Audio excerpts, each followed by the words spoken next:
नमस्कार दोस्तों, मैं ब्रिजेश आपका मित्र बैंक निफ्टी के एक और ट्रेडिंग वीडियो में आप सभी मित्रों का स्वागत करता हूं। दोस्तों, आज मैं बात करूंगा कि आप स्टॉक मार्केट में एक सफल ट्रेडर कैसे बन सकते हैं।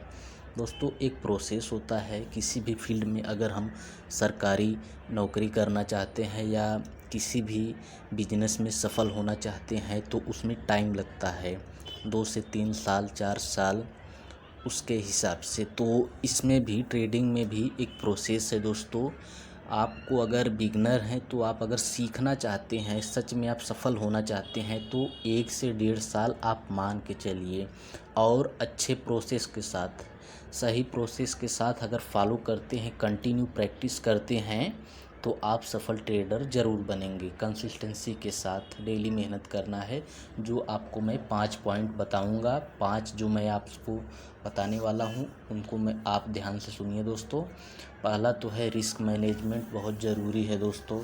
क्योंकि अगर आप ट्रेड कोई भी लेते हैं, पहले तो आप चार्ट पे जितना समय हो उतना समय बिताएं, चार्ट को समझें, ऑब्जर्व करें, उसके बिहेवियर को, कैंडल स्टिक को देखें, उन सबको डेली चार्ट पे, 15 मिनट के चार्ट पे, 5 मिनट के चार्ट पे कन्वर्ट करके पहले चार्ट पे आप टाइम बिताएं। जब आपको चार्ट समझ में आने लगे तो आपको छोटे रिस्क के साथ और छोटे रिवार्ड के साथ, रिवार्ड तो सोचिए ही मत शुरुआती दौर में। आप ये सोचिए कि मेरा जितना छोटा लॉस हो सके एक ट्रेड में उतना छोटा लूँ।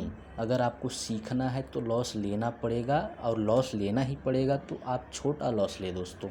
इसलिए आपको कोई भी ट्रेड लेने से पहले आपका रिस्क पता होना चाहिए।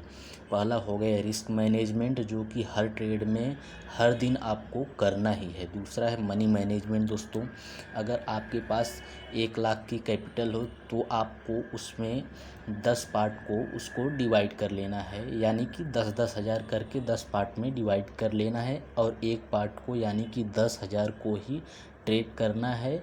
उसमें आपका जितना परसेंट का आप रिस्क सह सकते हैं एक दिन में, उतना ही रिस्क लेना है मनी मैनेजमेंट के अनुसार। और तीसरा है दोस्तों रूल, जो कि बहुत ज़रूरी है ट्रेडिंग में खास करके।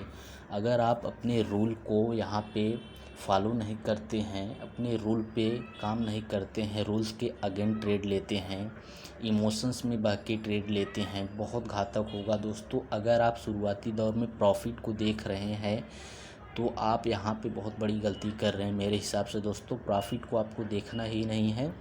हाँ, छोटा छोटा प्रॉफिट अगर मिल रहा है तो उसको एक्सेप्ट करिए, ज़्यादा लालची मत बनिए वहाँ पे, और छोटे से छोटे लॉस को लेना सीखिए। पहले आपको प्रॉफिट और लॉस को छोटा लेना आना चाहिए।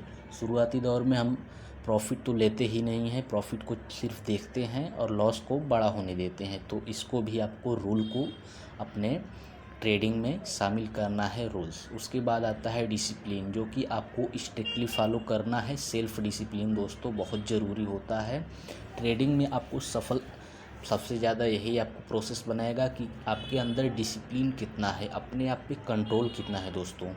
बिना कंट्रोल के आप ट्रेडिंग करेंगे तो आप बहुत घातक गलती कर रहे हैं। क्योंकि अगर आप डिसिप्लिन में नहीं हैं तो आप यहाँ पे शुरुआती दौर में आपके ऊपर ऐसा भूत सवार होगा कि आप 1 लाख को डायरेक्ट एक ट्रेड में ही ले सकते हो। एक ट्रेड लेने के लिए आप पूरा 1 लाख भी आप लगा सकते हो, अगर आपको अपने ऊपर कंट्रोल नहीं है। शुरुआती दौर में 6 से 8 महीने ये कंट्रोल रहता ही नहीं है दोस्तों। आपको धीरे धीरे अपने आप पे कंट्रोल आना शुरू हो जाएगा जब आप इन प्रोसेस को फॉलो करते हैं। रिस्क मैनेजमेंट पहला, दूसरा मनी मैनेजमेंट, तीसरा रूल, चौथा डिसिप्लिन, उसके बाद लास्ट है और आखिर 5वां है परफेक्ट सेटअप। आपने चार्ट पे आपको जो सेटअप अच्छा लगता हो, जिस पे आपको कॉन्फिडेंस है, जो आप चार्ट पे बिलीव करते हो, जो आपको समझ में आता हो, उस सेटअप पे आप अपने सेटअप का इंतज़ार करिए। अगर वो सेटअप बनता है तो उस पे आप ट्रेड लीजिए बिलीव के साथ, और एक स्ट्रिक्ट स्टॉप लॉस के साथ, जिसको हम रिस्क मैनेजमेंट कहते हैं, जो कि पहले ही मैंने बताया। तो आपको परफेक्ट सेटअप का इंतज़ार करना है। और अगर आप इन 5 चीज़ों को, risk management, money management, rule, discipline, उसके बाद अपने परफेक्ट सेटअप का इंतज़ार करना धैर्य के साथ, इन पांचों प्रोसेस को आप कंटिन्यू फॉलो करते हैं दोस्तों, तो आने वाले समय में आप 1 से 1.5 साल या 2 साल के अंदर आप सफल ट्रेडर ज़रूर बनेंगे। लेकिन सीरियसली आपको फॉलो करना है दोस्तों। उम्मीद करता हूँ दोस्तों आप लोग को वीडियो पसंद आया हो तो लाइक शेयर एंड सब्सक्राइब जरूर कीजिए। धन्यवाद।